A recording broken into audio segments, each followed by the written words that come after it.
From the studio of South Asia Views. Trinamool Congress Minister Mahua Moitra on Tuesday, March 23, 2022, slammed the BJP government, saying the government has turned parliament into Rome's Colosseum, where Prime Minister Narendra Modi enters like a gladiator to chants of Modi Modi, an obvious reference to the rousing welcome he got from the ruling party members in the House after the triumph in 4 state elections.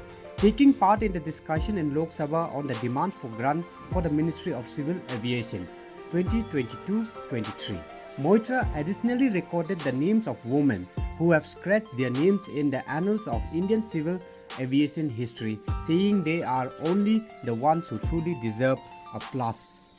The fire-banned TMC leader referred to former Prime Minister Atal Bihari Vajpayee's comments in Parliament in 1972 when he said, "These days the atmosphere in New Delhi makes one choke. It is not easy to breathe freely." The chanting of the Prime Minister name on All India Radio from morning to night saturated propaganda on cinema screens. How can people sitting in the opposition fight this? Moitra said.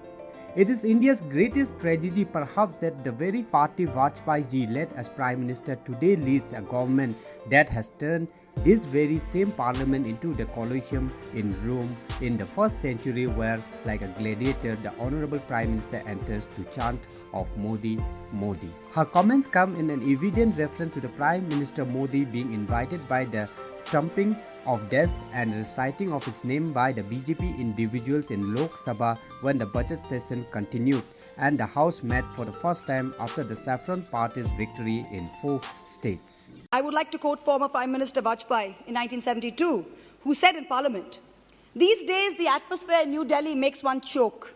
It is not easy to breathe freely. The chanting of a Prime Minister's name on All India Radio from morning to night, saturated propaganda on cinema screens. How can people sitting in opposition fight this?"